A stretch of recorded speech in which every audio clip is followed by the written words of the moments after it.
Hello friends, from today we will start continuous beam for polytechnic students civil engineering. Let's see guys, concept क्या है continuous beam. Actually continuous beam होता क्या है? Continuous beam मतलब क्या है कि जहाँ पे एक से ज़्यादा या दो से ज़्यादा सपोर्ट होंगे, सपोर्ट कोई भी हो सकता है, वो सिंपल सपोर्ट हो सकता है या तो फिर हिंज हो सकता है या फिर रोलर हो सकता है या तो फिक्स्ड हो सकता है, कोई भी हो सकता है। अगर उसको एक या दो से ज़्यादा हम लोग सपोर्ट अगर प्रोवाइड करते हैं तो हम लोग उसको बोलेंगे continuous beam. So on the depend upon the same concept I have written the definition a beam which is supposed to one or more than two supports and bending moments exert at intermediate supports, such beam is known as a continuous beam.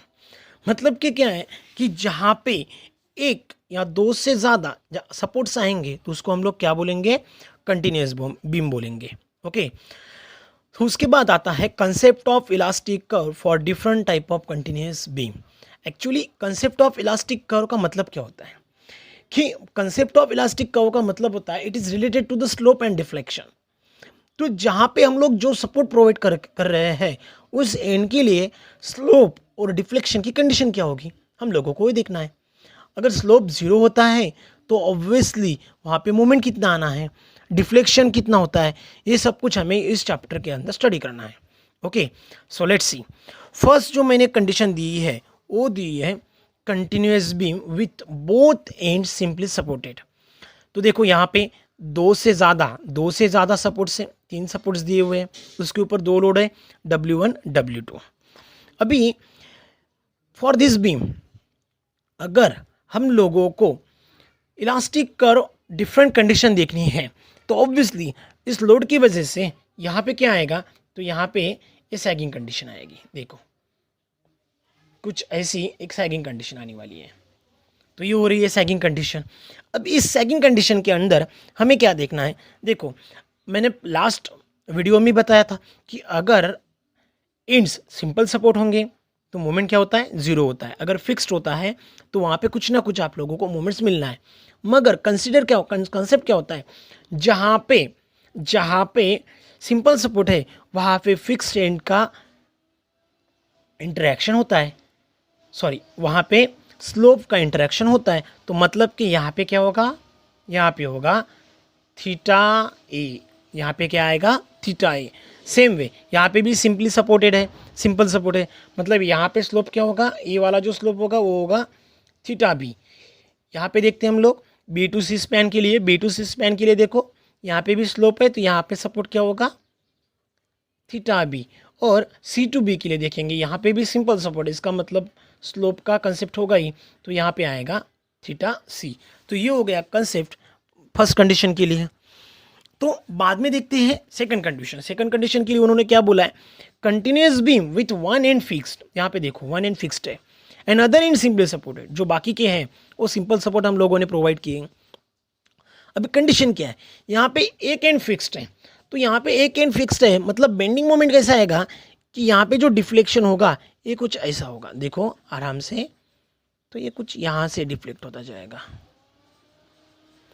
यहाँ से कुछ ऐसा deflect होगा। तो इसका मतलब क्या है? यहाँ पे जो स्लोप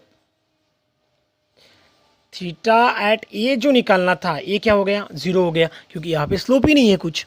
देखिए यहाँ पे प्रॉपरली ए पे स्लोप ज़ीरो है, मगर बी के ऊपर क्या रहेगा? स्लोप रहेगा, तो हम लोग उसको बोलेंगे थीटा एट बी। तो बी और सी के लिए देखिए दोनों बी एंड BC स्पैन के लिए देखिए दोनों बी एंड क्या है? सिंपल सपोर्ट है। यहाँ पे भी है, यहाँ पे भी है, इसका मतलब इसका कुछ डिफ्लेक्शन कुछ ऐसा होगा, तो ये डिफ्लेक्शन ऐसा आ रहा है। तो यहाँ पे स्लोप क्या होगा? ये होगा थीटा बी और ये हो गया थीटा सी। समझ में आ रहा है? तो देखो पहली कंडीशन क्या थी? यहाँ पे जो था ये था फिक्स्ड सपोर्ट, तो फिक्स सपोर्ट की वजह से यहाँ पे स्लोप कितना हो रहा था? ज़ीरो। यहाँ पे सिंपल है इसलिए वहाँ पे स्लोप बी और स्लोप सी है। नेक्स्ट थर्ड कंडीशन देखते हैं, continuous beam width both ends fixed. अभी देखो दोनों एंड फिक्स्ड है, दोनों एंड फिक्स है, मतलब क्या है, इसका डिफ्लेक्शन कैसा होगा, तो डिफ्लेक्शन कुछ ऐसा होगा,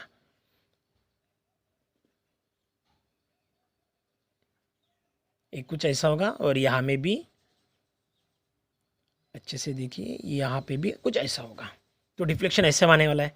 तो अगर ऐसा डिफ्लेक्शन है, इसका मतलब क्या है, यहाँ पे जो स्लोप है, जो हम लोग थीटा एट ए बोलेंगे, वो कितना है, 0 होगा। सिमिलरली थीटा एट सी भी कितना होगा, थीटा एट सी भी 0 होगा। मगर theta at B for span B to A, theta slope at B for span B to A, वो होगा थीटा बी, वो क्या हो जाएगा, थीटा बी, और बी टू सी के लिए हो जाएगा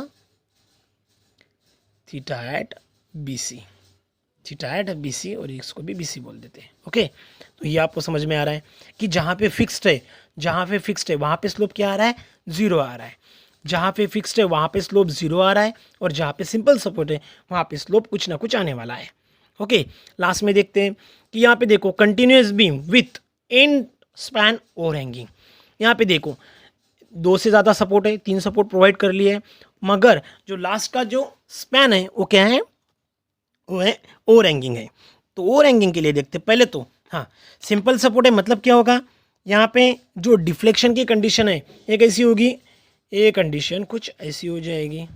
ओके, यहाँ से देखो ये भी कुछ कंडीशन डिफ्लेक्शन की ऐसी हो जाएगी, सही बात है, और यहाँ से कुछ ऐसी हो जाएगी। समझ में आ रहा है। अभी देखो यहाँ पे सिंपल सपोर्ट है, मतलब कुछ ना कुछ स्लोप आने वाला है, तो हम लोग ले लेते हैं थीटा ए, यहाँ पे भी स्लोप आने वाला है, इसका मतलब थीटा बी, यहाँ पे भी स्लोप आने वाला है थीटा बी, क्योंकि बी पॉइंट के ऊपर इसलिए मैंने 2 स्लोप बनाए। यहाँ पे देखो ये हो रहा है थीटा सी, और यहाँ पे हो रहा है ये थीटा सी। हम लोग जो नेक्स्ट वीडियो में जो न्यूमेरिकल लेंगे उसके अंदर आप लोगों को सब कुछ क्लियर हो जाएगा।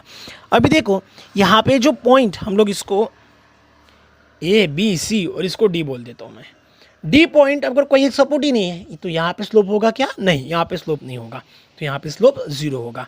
तो कंडीशन क्या हो रही है, slope at A, slope at B, slope at C, simply support है इसलिए हम लोगों को स्लोप वहाँ पे मिलने वाले हैं।